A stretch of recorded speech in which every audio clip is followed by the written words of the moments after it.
Nikualike mpenzi mtazamaji wa channel hii ya Come katika somo letu la leo ambalo ni somo zuri ambalo linaweza kukupatia nuru na mwongozo sahihi ambao Bwana amependa ujue katika kipindi hiki cha mwisho. Nikualike mpenzi mtazamaji wa channel hii ya Come, tuende katika magoti tena tunapohitaji kujifunza somo hili. Tunakushukuru Muumbaji wetu kwa fursa nyingine ya uhai. Nena nasi wakati huu tena ili tupone. Tunaomba kwa jina la Yesu Kristo. Amen. Bwana Yesu asifiwe.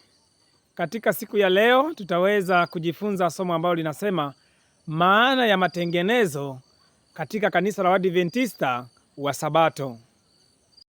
Kiongozi wetu ni maandiko matakatifu. Biblia ndio mwongozo ambao unatupatia namna maisha yanavyotakiwa kwenda katika ulimwengu wa sasa. Katika kitabu cha Zaburi 119 na lile fungu la 105 inasema, neno lako ni taa ya miguu yangu na mwanga wa njia yangu.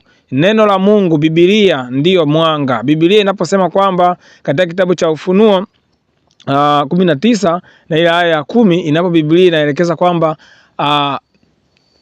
kuwa na ushuhuda wa Yesu. Ushuhuda wa Yesu ndio roho ya unabii. Basi Biblia iko wazi kwamba roho ya unabii ni maandiko ambayo yamevuviwa na Roho Mtakatifu kupitia Mungu mwenyewe wa mbinguni ili yaweze kutumika. Biblia inajitosheleza katika maelezo yake katika kanuni mbalimbali za maisha ambazo mwanadamu anastahili kuishi. Kwa hiyo ukiinua Biblia ukashika na roho ya unabii, vinapatana kabisa mpendwa, ikiwa vyote vimeelekeza mfumo sahihi wa maisha ya mwanadamu. Dunia iliyojawa na magonjwa, dunia iliyojaa vita, dunia ambayo imepoteza tumaini, Baba wa mbinguni ametoa mwongozo. Baba wa mbinguni ametoa baraka tele katika kanisa la Waadventista wa Sabato. Ametoa nuru tele katika kanisa la Masalia, kwamba watu waonywe na watu wafundishwe kanuni mbalimbali ambazo wataziishi katika maisha ya kimwili na maisha ya kiroho. Katika kanuni hizo tunapokuwa tunaziishi, inamaanisha tulizikosea ama hatukuzijua ama tulifata bila kujua katika vizazi vyetu. Tunapofanya hivyo tunakuwa tumefanya matengenezo. Kanuni zile zinapokuwa zimefuatwa kwa usahihi, basi zinatusaidia kutusogeza mbele ili tuweze kuuishi ujumbe wa leo ama ukweli wa leo. Bwana Yesu asifiwe. Ujumbe wa malaika watatu, ukweli wa sasa, vinahusiana kwa ukaribu sana. Ujumbe wa malaika watatu ndani yake ndio kuna ukweli wa sasa. Tusome katika kitabu cha Ufunuo 14 na fungu la 7 hadi la 10. Inasema, akasema kwa sauti kuu, mcheni Mungu na kumtukuza, kwa maana saa ya hukumu yake imekuja. Msujudieni yeye aliyezifanya mbingu na nchi na bahari na chemichemi za maji. Kisha mwingine malaika wa pili akafuata akisema, umeanguka, umeanguka Babeli, mji ule ulio mkubwa, maana ndio uliowanywesha mataifa yote mvinyo ya ghadhabu ya uasherati wake.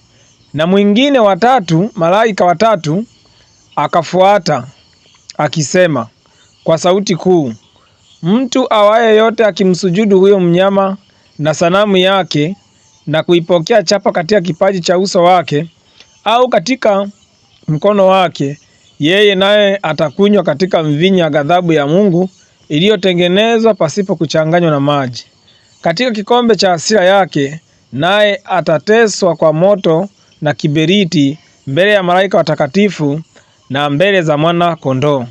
Kwa hiyo mpendwa, tukianza na fungu lile ambalo ni la 7 linasema ndani yake kuna hukumu yake imekuja. Mcheni Mungu na kumtukuza, hukumu yake imekuja. Na tunajua kwamba hukumu ambayo imekuja sasa ni hukumu ya upelelezi katika kipindi hiki ambacho tunachoishi, ambacho Kristo yuko katika patakatifu akimalizia kazi ile ambayo ni ya kuombea dhambi zetu, ni ya kupokea toba zetu. Basi hukumu ya upelelezi inatendeka, na ndio muda huu ambao sasa Bwana anaenda kutimiza lile ambalo amelisema. Kwa hiyo ujumbe wa malaika watatu na ujumbe wa patakatifu ambao una patakatifu palianza mwaka 1844, ndipo ambapo miaka 2300 ilikamilika.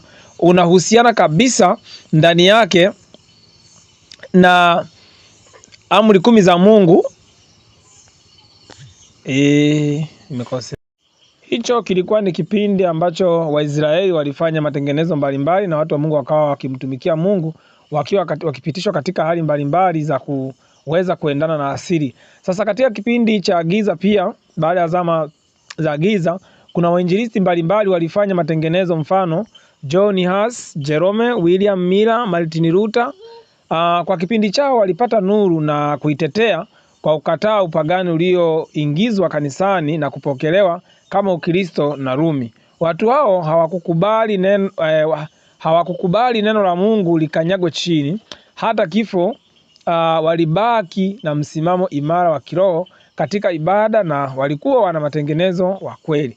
Naye baadaye Ellen G. White alifuata baadaye akiwa na nuru mbalimbali za matengenezo ambazo tutajifunza sasa katika somo hili siku ya leo. Kwa hiyo nikualike sasa tuweze kuangalia kanisa la Adventista wa Sabato au kanisa la Masalia limeweza kupewa nuru gani kupitia nabii Ellen G. White ambazo zinaweza kutuongoza kupita na kuishi katika kipindi hiki cha nuru mbalimbali ambazo ni nuru za matengenezo ambayo kanisa la Adventista wa Sabato basi imeweza kuelekezwa na kupewa kupitia nabii Ellen G. White, na kwamba katika kipindi hiki cha mwisho tunachohitaji kumsubiri Kristo, hatuna budi kuweza kuishi katika mfumo wa namna hiyo, kuweza kutengeneza mambo ya zamani na kuweza kubaki katika asili ambayo Kristo atatukuta katika asili, ili tuweze kupita katika siku za mateso ambazo zinakuja mbele yetu. Nuru hizo ni Sabato, matengenezo juu ya Sabato, matengenezo juu ya afya, yani mtindo wa maisha wa chakula na matibabu, matengenezo ya mavazi, maeneo ya kuishi, yani kuishi mashambani, matengenezo ya elimu na matengenezo ya kazi. Haya ni mambo ambayo nabii wa Mungu ameweza kutuelekeza kwamba tuwe na tahadhari kubwa na tuweze kuishi katika mifumo mbali. Masomo mengine atakayofuatia tutaweza kuona nuru moja baada ya nyingine, na bahati nzuri tulikwisha jifunza nuru ya kuishi mashambani, kwa hiyo tutaendelea na masomo mengine. Katika somo hili tutaweza kuona nuru hizi zote kwa pamoja, kwa ujumla, kwa nini nabii alipewa na zina faida gani kwetu, na je, tuna wajibu upi mkubwa wa kuzichukua ama kuzichukulia kwamba ni za kipindi hiki. Leo tutaangalia katika Biblia takatifu maana ya matengenezo na ni wapi ambapo watu wa Mungu walifanya matengenezo, lakini pia tutaangalia katika roho ya unabii. Tuanze katika Biblia. Kulikuwa na watu ambao walifanya matengenezo mbalimbali, ni wengi katika maandiko matakatifu, tutaweza kuwaona, lakini tutaja wachache tu miongoni, tukianza na Yohana ambaye Mungu alikuwa ameelekeza jinsi ambavyo atakuwa anaishi. Anasema katika kitabu cha Luka 1 na lile fungu la 15, anasema kwa sababu atakuwa mkuu mbele za Bwana, hata kunywa divai wala kileo, naye atajazwa Roho Mtakatifu hata tangu tumboni mwa mamaye. Huyo ni Elizabeti wakati anapewa maagizo na malaika wa Mungu Gabrieli kwa ajili ya kuweza kumtunza vizuri Yohana ili aje kuwa mtumishi mzuri wa Mungu atakayetengeneza njia ya Bwana. Lakini katika kitabu cha Mathayo sura ya 3 fungu la 4 nasema, naye Yohana mwenyewe alikuwa na vazi la singa na ngamia na mshipi wa ngozi kiunoni mwake, na chakula chake kilikuwa ni nzige na asali ya mwitu. Kwa unaweza kaona kwamba huyu mtu tangu tumboni kwake alikuwa ni vegetarian. Yaani mtu wa majani, ni mtu wa asili, wa kutembea na asili, kuishi kwa asili, kula kwa asili. Maisha yake mpaka anazaliwa anaenda na kama msituni, akitoka huko anakuja kuhubiri katika miji. Lakini hayo yote yanaonyesha kwamba alikuwa anafuata asili, na mama yake alikuwa mwaminifu kufanya vile ambavyo Mungu alimwambia atengeneze. Akina mama wa leo fanyeni matengenezo. Akina baba wa leo fanyeni matengenezo katika maisha. Tufanye matengenezo katika maisha, katika kila kona ambayo Mungu anatuhitaji tuweze kumpendeza. Yeremia 6 na ile aya ya 16 nasema, Bwana asema hivi, simameni katika njia kuu, mkaone, mkaulize habari za mapito ya zamani, wapi njia iliyo njema, mkaende katika njia hiyo, nani mtajipatia raha katika nafsi zenu. Lakini walisema hatutaki kwenda katika njia hiyo. Bado mwanadamu anakuwa ni mbishi. Hata leo Bado sisi tukiambiwa habari ya matengenezo, wapendwa, tunaona kama ni habari ambayo imepitwa na wakati, ni habari ambayo ni ushauri tu, wala hauna haja ya kufuata. Kwa kweli Mungu anazidi kutoa wito kama zamani alivyokuwa akitoa kwa Waisraeli. Tunaye pia mtumishi wa Mungu ambaye ni Samsoni katika kitabu cha Waamuzi 13 sura ya 7. Mama yake alipewa masharti ya kufanya matengenezo katika mambo yafuatayo. Lakini aliniambia, tazama, utachukua mimba nawe utamzaa mtoto mwanaume. Basi sasa usinywe divai wala kileo, wala usile kitu kilicho najisi, maana mtoto huyo atakuwa mnadhiri wa Mungu tangu tumboni hata siku ya kufa kwake. Waamuzi 13 na ile aya ya 7 inaeleza jinsi ambavyo mama yake na Samson alipewa maelekezo kuhusu habari za afya ya mtoto itakavyokuwa, kwamba aanze matengenezo sasa mtoto akiwa bado tumboni mpaka mtoto atakapozaliwa mpaka kufa kwake. Yapo mambo ambayo katika kanisa la Waadventista wa Sabato na yameandikwa katika vitabu hivi ambavyo vinatolewa na kanisa la Waadventista wa Sabato. Mambo hayo yameshauriwa kwamba katika kipindi hiki tuweze kuyaishi. Bwana anapotoa ushauri, ina maana Bwana ametoa kanuni ya adili. Bwana ametoa namna sahihi ambayo ya kuweza kumfikia katika kipindi hiki. Muda mwingine mambo haya yanapotendeka kwa mtu fulani yanaweza kuonekana kama ni mambo ya ajabu. Anaweza akatengwa, wanaweza watu wakamshangaa, lakini kawaida inatokea hivyo katika kanuni za Mungu zinapofuatwa. Shetani hukasirika. Leo tutasoma nukuu mbalimbali pia katika roho ya unabii, na tutasoma katika kitabu cha Shuhuda kwa Kanisa, gombo la 7 na gombo la 3 na gombo la kwanza. Kwa hiyo nianze katika kitabu cha Shuhuda kwa Kanisa na lile gombo la kwanza, ambalo nitaanza sehemu ya dibaji inayosema, wapendwa, vitabu hivi ni vyetu sisi sote, maana Masihi anakuja kuchukua bibi harusi asiye na waa wala kunyanzi. Maneno haya yametuchoma sana na yanatushawishi tusio waongofu tu, bali wanafunzi na watu wanaoishi kwa uamsho na matengenezo, kila siku tukiendelea kuwezeshwa na Roho Mtakatifu kubadilisha mitindo yetu ya maisha ili tumpende na kumpendeza Mwenyezi Mungu na kuwa watu wenye imani ambao tunampenda Mungu na tunapenda watu. Kwa hiyo siku ya leo tutaangalia pia katika nukuu hizi ambazo zitatusaidia kuweza kuona ni sehemu gani ambayo tuko katika kipindi hiki cha mwisho ya matengenezo. Dunia imefika mwisho na rehema ya Bwana inahitaji kukoma, na bado muda kitambo tu Bwana atakomesha rehema yake katika dunia hii. Hivyo sasa Mungu ametoa ukweli wa leo au ujumbe wa sasa.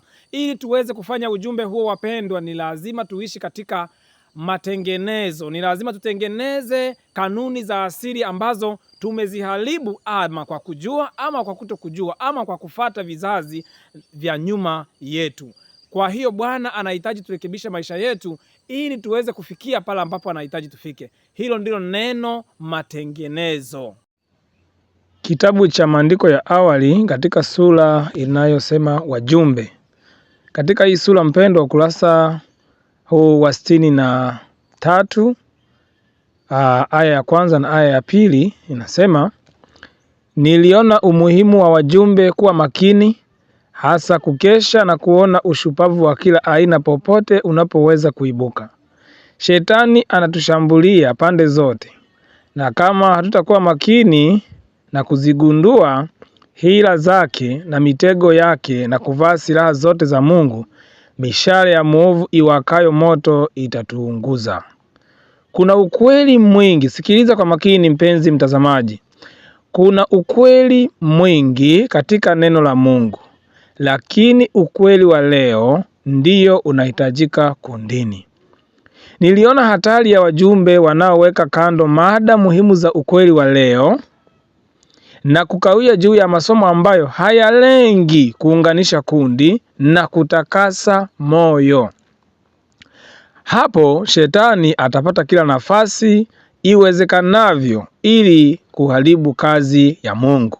Katika hiyo aya ya kwanza unaona kwamba ukweli wa leo ndio unaohitajika kundini. Unaweza ukajiuliza, ukweli wa leo huo ni upi? Sikiliza katika aya ya pili. Lakini masomo kama hema takatifu pamoja na siku 2300, amri za Mungu na imani ya Yesu vinaeleza kwa usahihi mwamko uliopita wa wanamarejeo na kuonyesha msimamo wetu wa leo, kuimarisha imani ya wenye mashaka na kuweka wazi utukufu ujao. Mara nyingi, sikiliza kwa makini mpenzi mtazamaji na msikilizaji, mara nyingi nilionyeshwa ya kuwa haya ndiyo masomo ya msingi ambayo wajumbe wa Mungu wanapaswa kukawia juu yake. Masomo ya msingi ni yapi? Hema takatifu pamoja na siku 2300 na amri za Mungu na imani ya Yesu. Haya mambo mpendwa ndiyo ambayo hasa ukweli wa leo unahusu, au ujumbe wa sasa unahusu. Kujifunza kuhusu patakatifu. Je, kwa sasa patakatifu tunapaingiaje? Tuko katika kipindi gani? Tuko katika masaa yapi ya patakatifu? Lakini je, siku 2300 zinahusianaje na patakatifu na kipindi chetu? Amri za Mungu na imani ya Yesu. Imani ya Yesu tunajua kabisa kwamba ni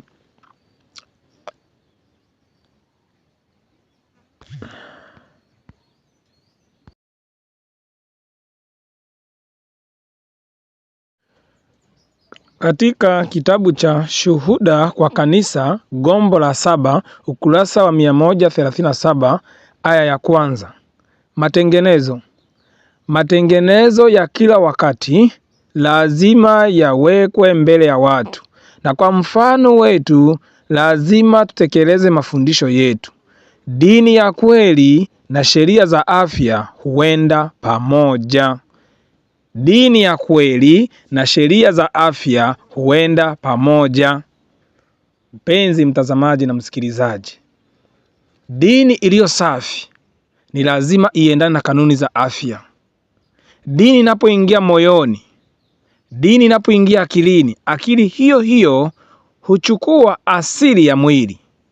Asili ya mwili ni matendo ya mwili, ni vile ulivyoweka katika mwili, ndivyo vichocheo na viitikio wa kila ambacho kiko kwenye dini ama kiko kwenye akili yako. Kwa hiyo mjumbe wa Mungu anapoandika kwamba dini ya kweli na sheria za afya huenda pamoja, ni neno la Mungu, ni lazima liambatane na kanuni za afya. Tuende mbele kidogo.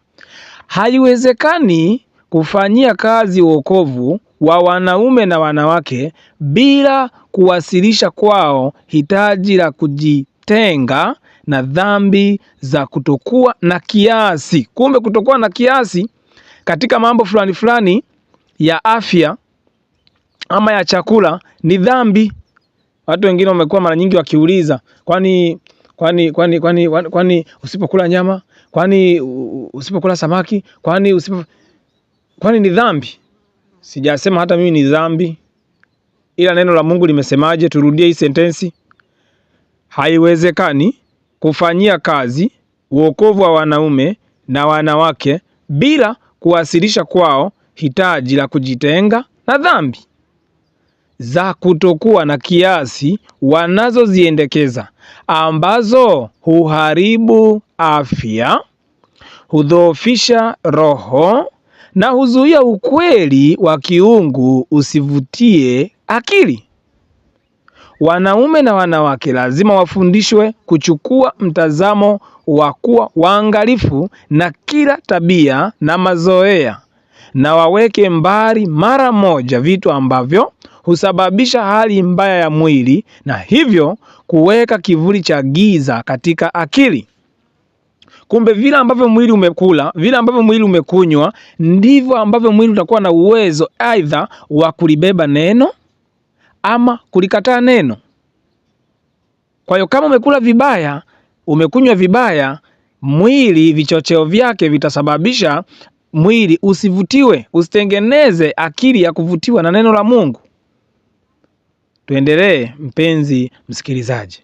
Mungu anatamani wabeba nuru wake wadumishe kiwango cha juu mbele yao.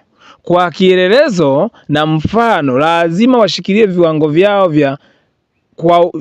vyao vya ukamilifu juu ya kiwango cha uongo wa Shetani, ambacho kama kikifuatwa kitasababisha taabu, uharibifu, magonjwa na kifo cha mwili na roho.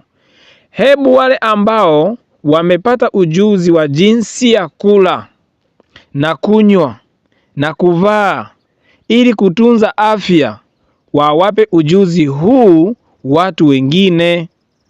Hebu maskini wahubiriwe injili ya afya kwa vitendo. Bwana Yesu asifiwe.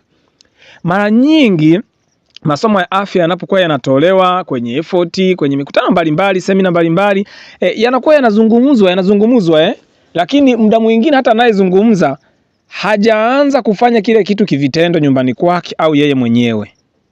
Lakini mjumbe wa Mungu anasema kwamba hawa watu wafundishe watu kwa vitendo.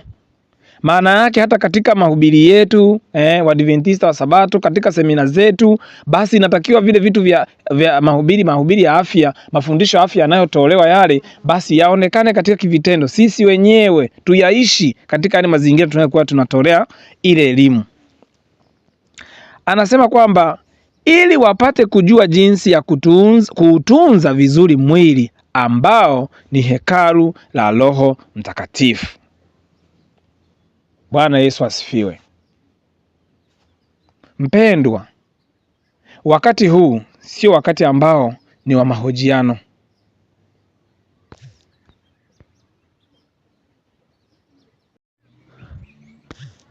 Baadhi wamekuwa wakifikiri kwamba matengenezo ya afya hayana umuhimu sana, matengenezo mbalimbali hayana umuhimu sana, matengenezo ya elimu hayana umuhimu sana.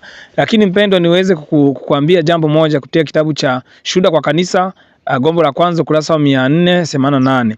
Anasema baadhi wameizomea kazi hii ya matengenezo na kusema kuwa haikuwa ya muhimu, bali ilikuwa ni kuchochewa ili kuchepua akili kutoka kwenye ukweli wa leo. Wamesema kuwa mambo haya yamefanywa kwa kupitiliza, extreme. Yani watu wamefikiriwa, bwana anaishi mashambani, anakula mboga tu, anafanya hivi, hata kusoma mambo ya kusoma yeye hayumo, hata kuongeza hata degree, kuongeza PhD. Huyu bwana wa namna gani? Huyu ni extreme, huyu amezidi ushupavu huyu. Mjumbe wa Mungu anasema wengi wamefikiria hivyo, lakini sikiliza anavyoendelea. Anasema watu hao wanaosema hivyo, watu hao hawajui wanachokizungumza. Watu hao hawajui wanachokizungumza. Wakati wanaume na wanawake wanaokiri utaua wana magonjwa, watu wa namna hiyo wana magonjwa kutoka vichwani mwao hadi kwenye unyayo wa miguu yao. Wengine ni madaktari, wengine ni manesi, wengine ni makatibu, wengine wanafanya shughuli mbalimbali, wafanya biashara, na ni watu wa Mungu kabisa wanaokiri imani, lakini wana magonjwa na matengenezo hawataki, wana madili mabovu na matengenezo hawataki, wanakumbwa na tatizo kubwa la uelewa na matengenezo hawataki. Anasema kwamba licha ya nguvu zao za kimwili, kiakili na kimaadili kudhoofishwa kwa kupenda tamaa mbaya na kufanya kazi kupitiliza, wanawezaje kupima uthibitisho wa kweli na kufahamu matakwa ya Mungu? Kwa hiyo kwa kipindi hiki mpendwa, ikiwa ni mimi au wewe katika kundi hilo, tufikirie kutoka na tupige hatua moja baada ya nyingine kuweza kufanya matengenezo katika mambo ambayo tumeyataja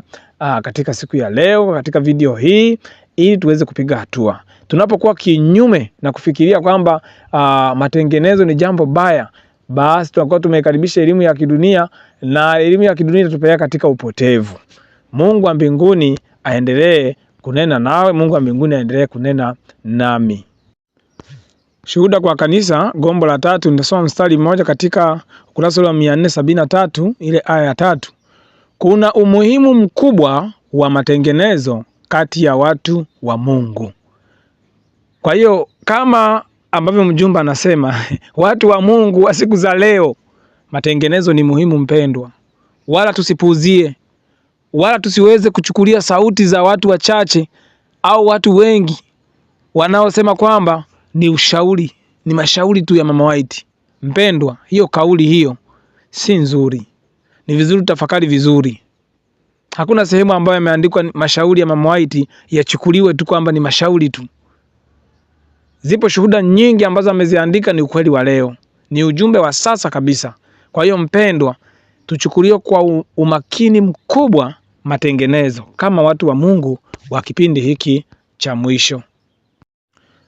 Kumekuwepo na dhana ambayo imekuwa sio nzuri na si ya kweli, kwamba mtu anapofanya matengenezo basi inawezekana akapungukiwa na vitu fulani kwenye mwili, yani anaweza akawa na afya mgogoro, afya dhaifu, anaweza maisha yakabadilika yakawa mabaya, kijamii, elimu yake ikawa duni, yani anaweza asipate mafanikio. Imekuwepo ni dhana ambayo ina mtazamo huo, mafanikio ya kielimu, mafanikio ya kiuchumi au mafanikio yoyote ya kiafya, anaweza akawa ana shida hiyo. Lakini mjumbe wa Mungu ameandika katika Shuhuda kwa Kanisa na lile gombo la 3 ukurasa wa 172 na ile aya ya 2 inasema, dini ya Biblia sio hatari kwa afya ya mwili au akili.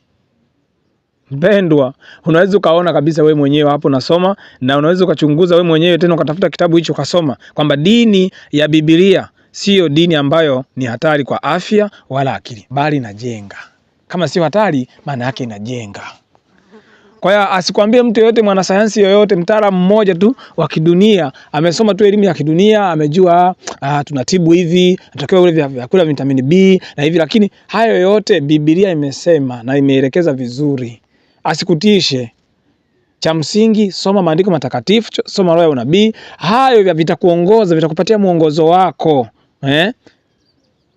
ambao utaongoza katika ulaji wako, katika unywaji wako, katika matibabu yako, katika kujenga, katika sehemu ya kuishi, katika mipango yako yote ya maisha. Mwongozo wa Mungu unajitosheleza. Kitabu cha Zaburi kiko wazi kinaposema kwamba neno la Mungu ni taa na ni mwangaza wa njia. Kwa hiyo neno la Mungu haliwezi kuwa hatari hata siku moja.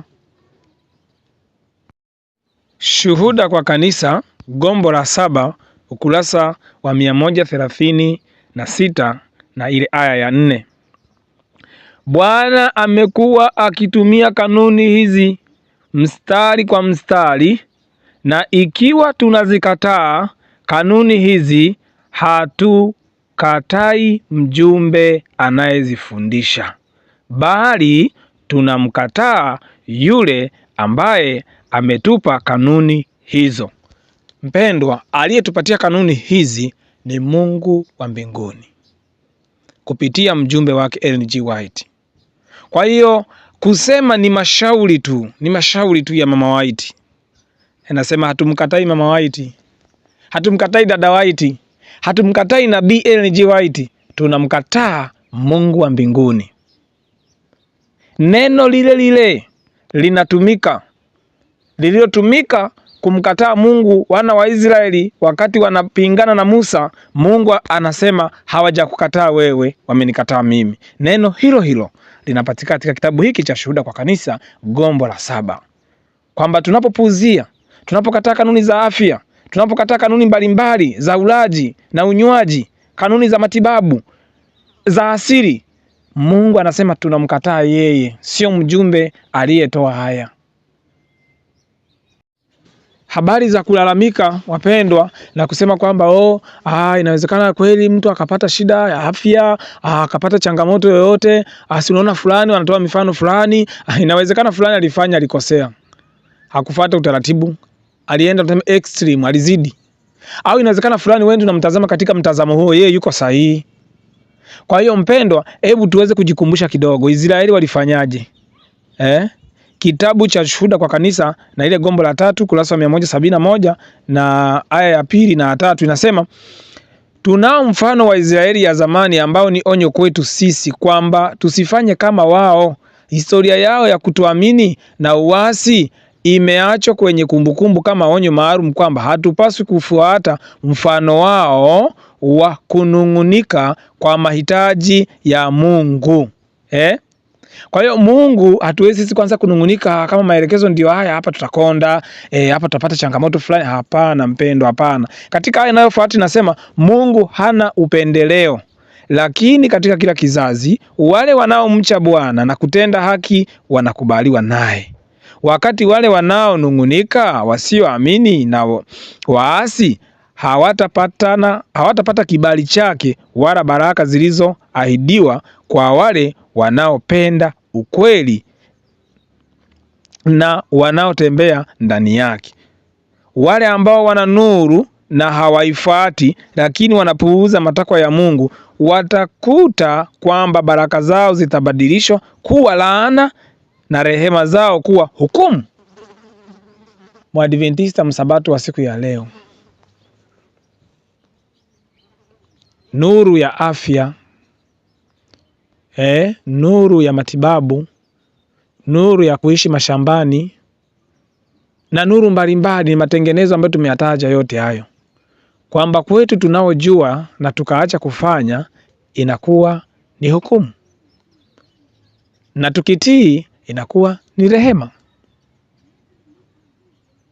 Mungu wa mbinguni atupatie tafakari zaidi.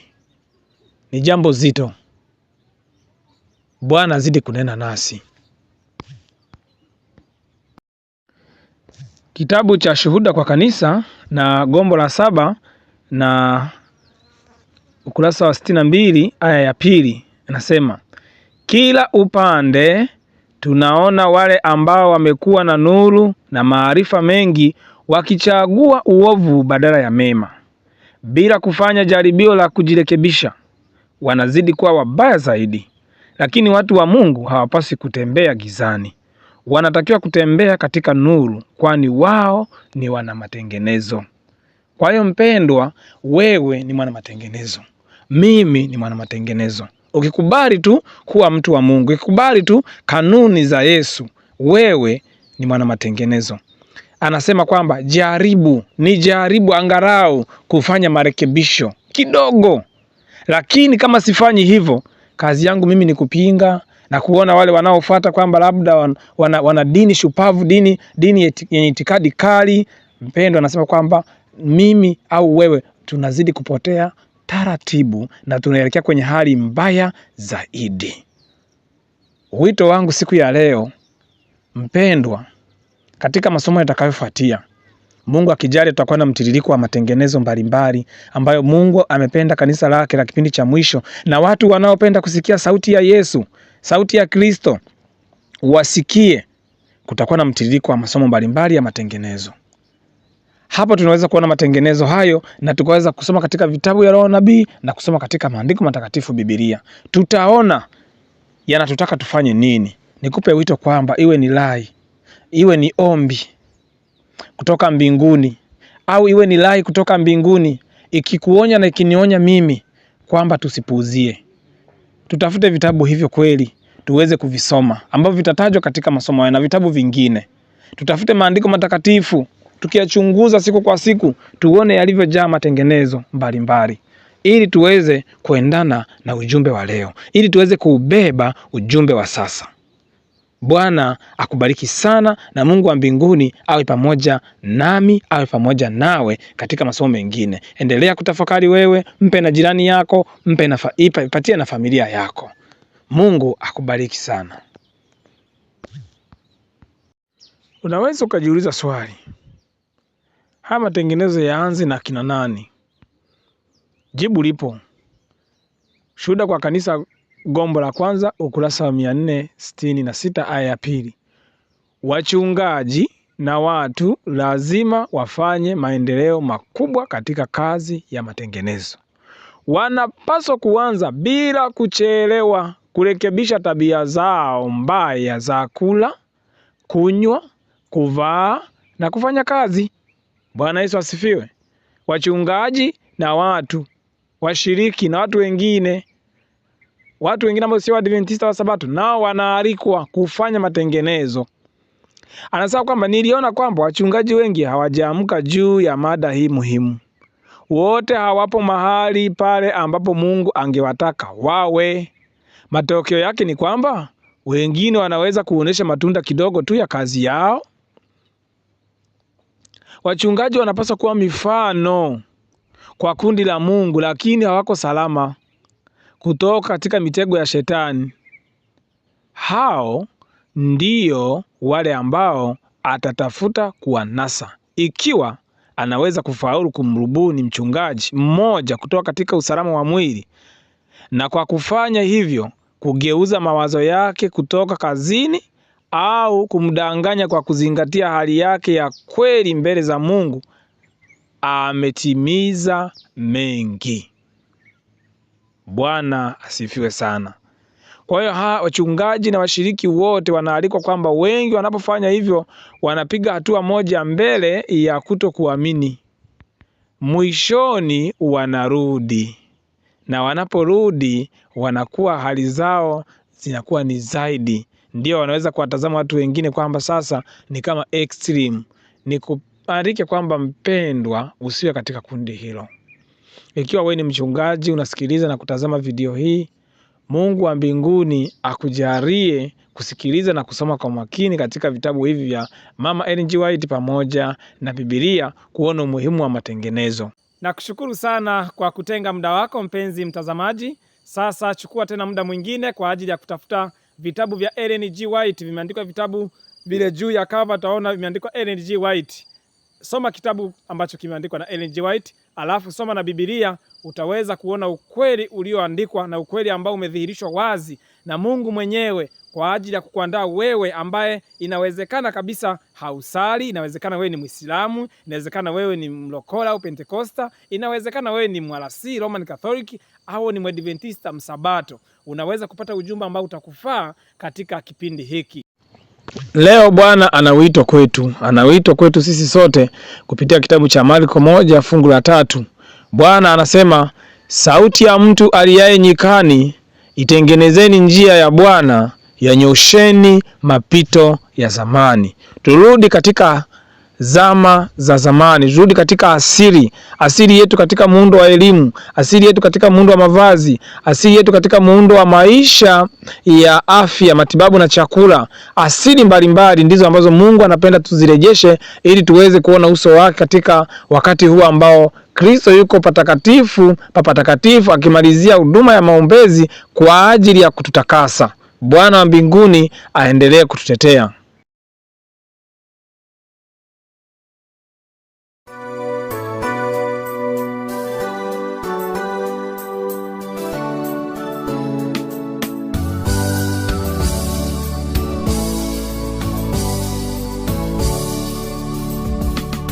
Umwendo gani nyumbani, mlinzi akanijibu, usiku sasa waisha, macheo karibu. Usihuzunike tena, bali ulemee mwendo, hata ushike ufalme kule mwangani juu.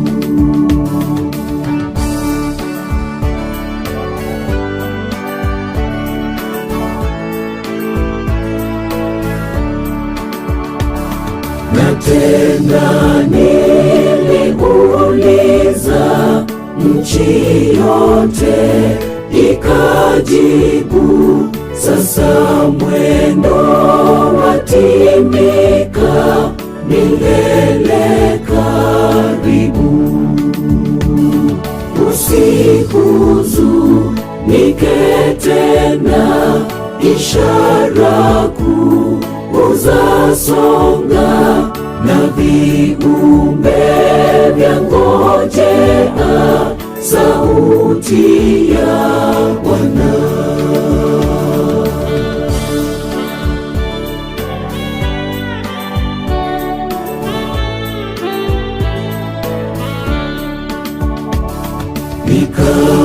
Nikamuuliza shujaa, ndipo kanitia moyo, shikilia mapigano, kitambo yaisha. Usihuzunike tena, kazi ifanye kwa moyo, tumeahidiwa ishaposhinda.